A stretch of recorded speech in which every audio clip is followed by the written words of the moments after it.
Quelles sont les parties et les fonctions principales du cerveau? Avant de rentrer dans le vif du sujet, il nous faut vous préciser que le système nerveux et le cerveau sont des structures très complexes. Dans une optique de vulgarisation, nous ne mentionnerons que les parties globales du cerveau, ainsi que leurs fonctions principales. Notre intention est de vous faire comprendre, de la manière la plus simple possible, le fonctionnement de l'organe le plus important de notre corps. Le cerveau est chargé de contrôler et de réguler les fonctions de notre corps. Cet organe est formé par des milliers de cellules nerveuses, qui répondent aux différents stimuli envoyés par notre organisme et par notre environnement extérieur. Depuis de nombreuses années, des centaines d'études ont été réalisées pour connaître l'étendue de ses capacités. Cependant, nous avons toujours plus de doutes que de certitudes sur son fonctionnement. Le cerveau est protégé par la boîte crânienne, car il est très fragile et peut subir facilement des lésions. Bien qu'il ne représente que 2% de notre poids corporel total, il consomme plus de 20% de l'énergie que nous produisons. Le cerveau moyen d'un être humain pèse environ 1,36 kg. Quelles sont les parties principales de notre cerveau? Le cerveau est divisé en plusieurs parties, le tronc cérébral, le cervelet et le cerveau à proprement parler. Le tronc encéphalique, c'est la partie qui se trouve à la base du cerveau. Le tronc contrôle des fonctions vitales, comme le rythme cardiaque, la digestion, la respiration et la pression artérielle.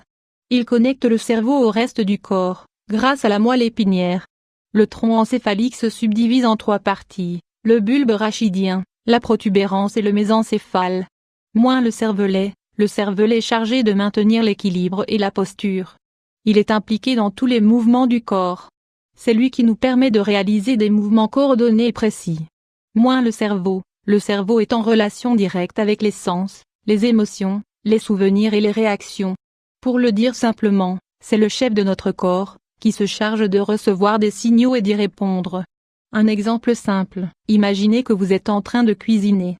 Si vous appuyez votre main sur une surface chaude, votre cerveau va recevoir un message lui indiquant que la température est trop élevée et qu'elle peut blesser la main. Il va répondre en transmettant un ordre à la main, ou plus spécifiquement aux muscles de la main, de manière à la retirer immédiatement de la surface. Tout ce processus se déroule en une fraction de seconde. Il est important de mentionner d'autres structures importantes du cerveau, comme, le système limbique, c'est le responsable du traitement de nos émotions. Au cœur de ce système se trouve une structure appelée amygdale, qui contrôle, traite et stocke nos réactions émotionnelles. Le cortex cérébral, il s'agit d'une couche fine et repliée. Elle se divise en 2 hémisphères, un hémisphère droit et un hémisphère gauche, qui eux-mêmes se divisent en 4 lobes. Les hémisphères, cerveau 1, les 2 hémisphères sont connectés entre eux à travers une structure appelée le corps calleux. L'hémisphère droit est chargé de contrôler le côté gauche du corps, tandis que l'hémisphère gauche en contrôle la partie droite.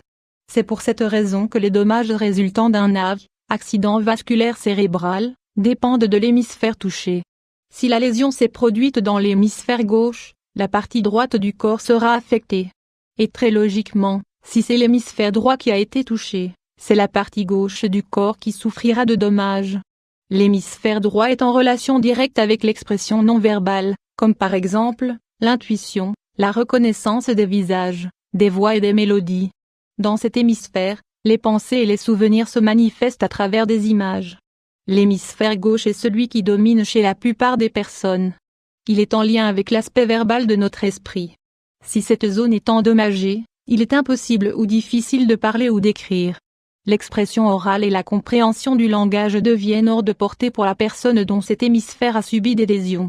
Il est également chargé de l'analyse, des raisonnements logiques et de la résolution des problèmes numériques, entre autres. Les lobes, chaque hémisphère se divise en 4 lobes. Ils sont appelés lobes frontaux, pariétaux, temporaux et occipitaux. Les lobes frontaux sont chargés de la pensée consciente. Ce sont eux qui résolvent les problèmes du quotidien. Les lobes pariétaux s'occupent de la perception des stimuli transmis par le contact, la pression, la température ou la douleur. Les lobes temporaux sont en relation avec la perception et la reconnaissance des stimuli auditifs et liés à la mémoire. Les lobes occipitaux s'occupent des stimuli visuels. Il existe encore de nombreuses incertitudes quant au fonctionnement de cet organe si complexe, et si merveilleux à la fois. Il est possible que, dans peu de temps, nous découvrions de nouvelles informations majeures sur cet organe, car des centaines de recherches scientifiques sont en cours. En résumé, pour conclure, nous pourrions dire que notre cerveau contrôle et régule la majorité des fonctions vitales de notre organisme, comme les battements cardiaques ou la pression artérielle, toutes ces fonctions pour lesquelles nous n'avons pas besoin de réaliser d'efforts conscients. Il intervient également dans les mouvements volontaires de nos muscles, ceux que nous désirons réaliser et qui se produisent en une fraction de seconde. La faim, le sommeil et la soif sont également gérés par le cerveau. Il contrôle nos émotions, nos raisonnements, notre apprentissage, notre mémoire et nos pensées. Notre vie serait tout bonnement impossible sans notre cerveau.